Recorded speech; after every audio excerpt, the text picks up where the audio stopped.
बातमी अवकाळी पावसासंदर्भात आहे। कोकण विदर्भासह उत्तर महाराष्ट्राला अवकाळी पावसाचा मोठा तडाखा बसला। राज्यभरामध्ये अवकाळी पावसामुळे शेती पिकांचं मोठं नुकसान झालंय। अनेक भागांमध्ये वादळी वाऱ्यासह मोठी गारपीट देखील झाली आहे। नंदुरबार, नाशिक, अहिल्यानगर, नागपूर, वर्धा, धुळे आणि बुलढाणा या जिल्ह्यामध्ये अवकाळी पाऊस झालाय, त्यामुळे शेती पिकांचं मोठं नुकसान झालंय। अवकाळी पावसानं राज्यभरात मोठा तडाखा दिलाय। नंदुरबारच्या गंगापूर परिसरात तुफान गारपीट झाली आहे। गारपिटीमुळे पिकं मातीमोल झाली आहेत। नंदुरबार तालुक्यातील पश्चिम पट्ट्यात काल आलेल्या अवकाळी पावसामुळे शेतकऱ्यांच्या अतोनात नुकसान झालेले आहे।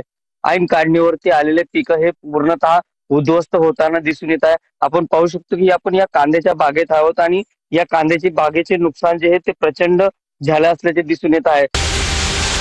नाशिकला सुद्धा अवकाळी पावसानं अक्षरशः झोडपून काढले।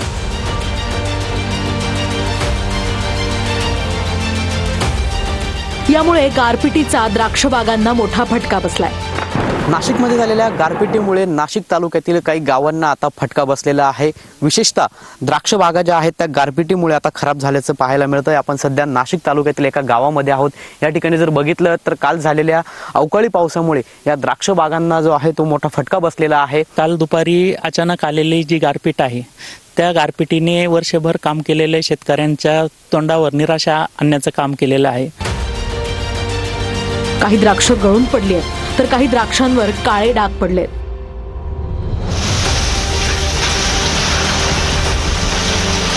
वादळी पावसामुळे धुळे जिल्ह्यातही पिकांचं मोठं नुकसान झालंय।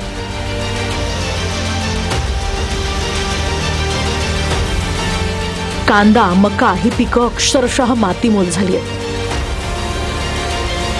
नाशिकच्या बागलांमध्ये कांद्यासह गहू, हरभरा आणि टोमॅटोचं मोठं नुकसान झालंय।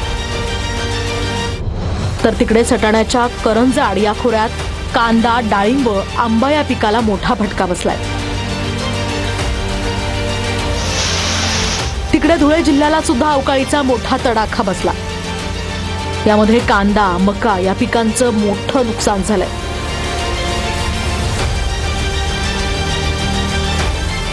अहिल्यानगर शहरासह आजूबाजूच्या परिसरात सुद्धा अवकाळी पाऊस झालाय। तिकडे संगमनेर तालुक्यात कांदा, गहू, मका अक्षरशः भुईसपाट झालाय। तर नागपूरच्या कळमना एपीएमसी मार्केटमध्ये हजारो पोती धान्य पावसात भिजले। वर्धा जिल्ह्यातल्या सेलू तालुक्यात सुद्धा अवकाळी पावसामुळे पपईच्या बागा उद्ध्वस्त झाल्या।